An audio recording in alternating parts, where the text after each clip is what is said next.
Journalist महोदय, आज जहां सबका साथ सबका विकास, आज जहां देश के प्रधानमंत्री कह रहे हैं मोदी है तो मुमकिन है, आज वो 100 एजेंडा लेके चल रहे हैं और जहां पे वो नफ़रत की बाजार चला रहे हैं, आज हिंदू मुस्लिम की बाजार चला रहे हैं, ये क्या हो रहा है?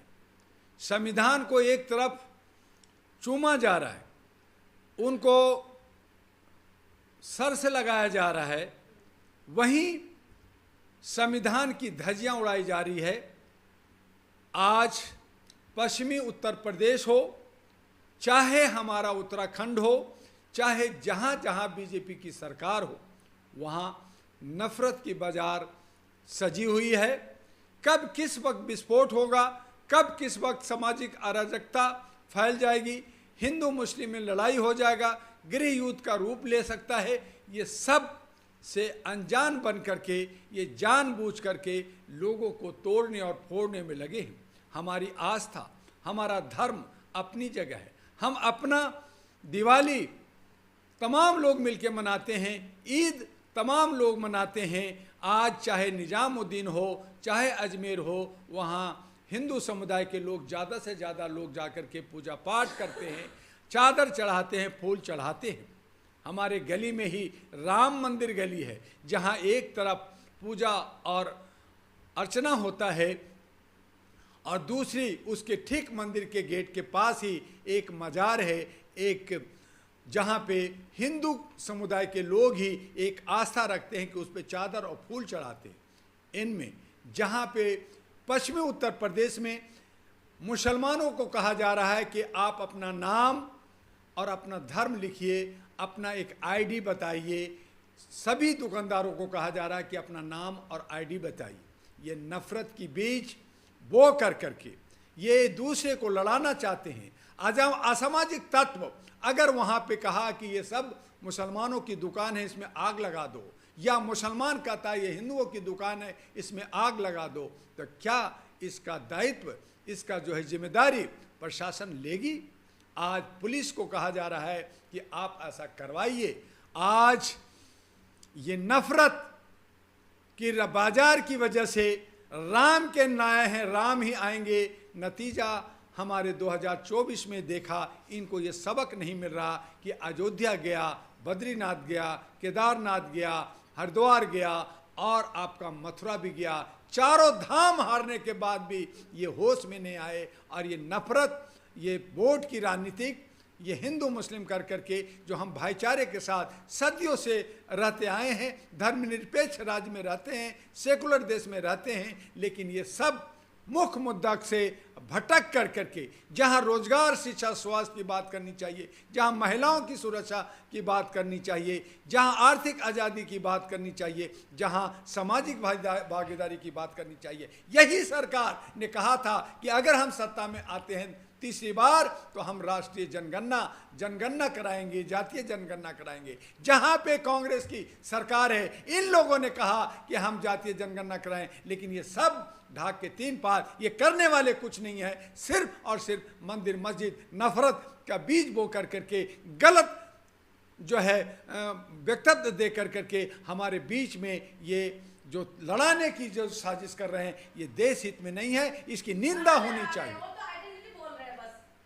तो क्या हमारे आधार कार्ड हमारी आईडी नहीं है, हमारा पासपोर्ट आईडी नहीं है, हमारा वोटर कार्ड आईडी नहीं है, हमारा राशन कार्ड आईडी नहीं, दुनिया भर के आईडी आपने बना रखा है। आप तारबूज को देख के कि तारबूज ग्रीन है, हरा है, ये मुसलमान है, और वही तारबूज को काटो तो उससे गेरुआ और लाल निकलता है तो कहता है ये हिंदू है। तो एक तारबूज ये मुसलमान हो गया, ये हिंदू हो गया, फल फ्रूट जो ग्रीन है वो मुसलमान हो गया, जो लाल है ये गेरुआ है वो हिंदू हो गया। ये आपने जो है जानवर में, आप फ्रूट में, आप सब्जी में, आप भाजी में यही करना चाहते हैं। आप ये नफरत की बीज बोना चाहते हैं। हर गरीब आदमी रेहड़ी पटरी लगाता है, वो अपना 2 रुपये कमाना चाहता है, बिना जात पात का करना चाहता है। आप उसको जात में बांट करके कि ये मुसलमान है, आप इससे दुकानदारी ना करो, ये हिंदू है, इससे दुकानदारी ना करो, तो आप ये नफरत की दुकान कर रहे हैं या आप सामाजिक सौहार्द की बात कर रहे हैं? ये जनता पूछती है।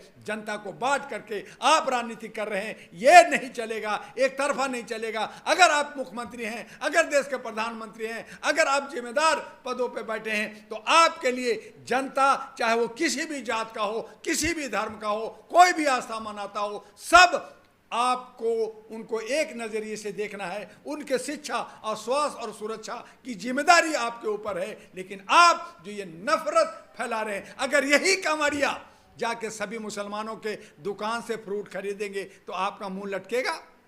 जैसे आपने अयोध्या हारे कि हम तो राम की नगरी में हम तो जीत ही जाएंगे, अगर आपके वही लोग जाएंगे तो क्या होगा? आप जो है नफरत फैला रहे। और असमय मैंने कहा कि अगर असामाजिक तत्वों ने उस पे जो है कहीं गलत एक्शन लिया तो आपकी पुलिस क्या कर लेगी? आपने मुहर्रम में, आपने लखनऊ में, आपने कानपुर में, आपने पटना में, आपने कलकत्ता में, क्या आपने संभाल लिया?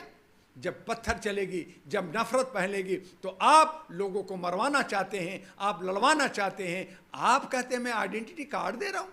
एक भारत की भारतीयता की कार्ड तो दिया नहीं गया, एक जात बनाया नहीं गया, एक धर्म बनाया नहीं गया, एक राष्ट्रवाद बनाया नहीं गया, एक राष्ट्र भाषा बनाया नहीं गया। आपको प्रशासन और चुस्त दुरुस्त नहीं, सुशासन दिया नहीं गया। लेकिन आप चाहते हैं कि नफरत में लड़े और हम रोटी सेकें और मुख्य मुद्दा का आवाज कहीं ना उठे, कोई आवाज ना दे, ताकि मैं उनमें इनको उलझा के रखूं और जो उपचुनाव है उसको मैं जीत जाऊं, किसी तरह से बेईमानी कर लूं, ईवीएम में बेईमानी करूं, कुछ और में करूं। तो ये सब उपचुनाव को जीतने के लिए 2027 की तैयारी और ये नफरत के बीज बो कर करके, ये हिंदू और मुस्लिम का नैरेटिव तैयार कर करके ये जो है सत्ता हासिल करना चाहते हैं और इनका और कोई मकसद नहीं है। ऐसे तमाम, चाहे वो चीफ मिनिस्टर हो, चाहे प्रधानमंत्री हो, चाहे और जो उपचुनाव है उसको मैं जीत जाऊं, किसी तरह से बेईमानी कर लूं, ईवीएम में बेईमानी करूं, कुछ और में करूं। तो ये सब उपचुनाव को जीतने के लिए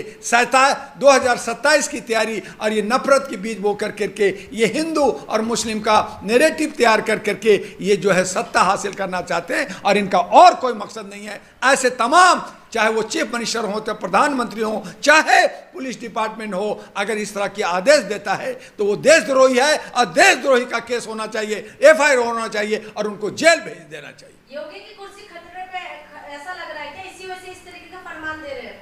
उनको बुलाया गया था, दिल्ली जर्नलिस्ट में बुलाया गया था और मौर्य को भी बुलाया गया। इनको घुटपिट हुआ। एक गृह मंत्री एक पक्ष में है, एक प्रधानमंत्री दूसरे पक्ष में है। RSS कुछ सोच रही है। तो हमने आपको एक बार नहीं 1000 बार कहा कि देश का प्रधानमंत्री जनता का नहीं होता, 272 जनप्रतिनिधि द्वारा एक लीडर बनता है, उसको प्रधानमंत्री बनाया जाता है। तो 272 का प्रधानमंत्री होता है और वो और मुख्यमंत्री भी उनके जो 50%, मान लीजिए कि 70 हमारा सीट दिल्ली के अंदर है, जो 36 MLA जिधर होगा उसका एक लीडर मुख्यमंत्री होगा। तो मुख्यमंत्री जो है महाराजा है और राजा है और महाराजा हमारा प्रधानमंत्री है। तो जब महाराजा और राजा की लड़ाई है तो फिर राष्ट्रपति, गवर्नर और सारे मिनिस्टर की क्या जरूरत है? अरबों खरबों रुपए की क्या जरूरत है? एक महाराजा के चुनाव कर लो, एक राजा का चुनाव कर लो, वही फरमान करेगा, वही देश चलाएगा। तो आप वही तो सनातन लाना चाहते, वही तो राजतंत्र लाना चाहते, वही तो तानाशाह करना चाहते। तो फिर ये प्रजातंत्र कहाँ है? ये लोकतंत्र कहाँ है? ये संविधान कहाँ है? आप फरमान करते हो, ऐसा होगा, वैसा होगा, ऐसा करूंगा, वैसा करूंगा। तो जनता से पूछा क्या आपने उससे कोई डिस्कशन किया? क्या उनका कोई व्यूज लिया? तो ये नहीं होता। तो कहीं ना कहीं जनता को ठगा जा रहा है, जनता को परेशान किया जा रहा है और आप अपनी हेकड़ी दिखा करके हिटलरगिरी, मुसोलिनी और जो है आप जो है तानाशाह का राज चलाना चाहते हैं। आप सनातन युग ला करके उस वर्ण व्यवस्था में हमें उलझा कर करके हमारे जो 90% लोग हैं, दलित, शोषित, OBC, पिछड़ा हैं, उनको आप कुचलना चाहते हैं, उनको बेवकूफ़ बना करके हिंदू राष्ट्र, हिंदू में लड़ा कर करके आप राज सिर्फ करना चाहते हैं। जो ये देशद्रोह का काम है और ये जो है जनता को बेवकूफ बनाने का काम है। जनता को जागना होगा, जन क्रांति लाना होगा, बदलाव लाना होगा और इसके लिए जनता अंदर से धधक रही है। किस वक्त ये जन आक्रोश फूटेगा, किस वक्त क्या कुछ हो जाएगा, कुछ नहीं कह सकते। अब हमारे नौजवानों का, छात्रों की भविष्य खतरे में है, उन समस्याओं को दबा रहे हैं। आप जो है पुलिस की समस्याओं को दबा रहे हैं, आप जो है किसानों की समस्या को दबा रहे हैं, आप जो है बुजुर्गों की समस्या को दबा रहे हैं, और सिर्फ राजनीतिक और नैरेटिव जो फैला रहे वो सिर्फ सत्ता का फैला रहे। नफरत करो, राज करो।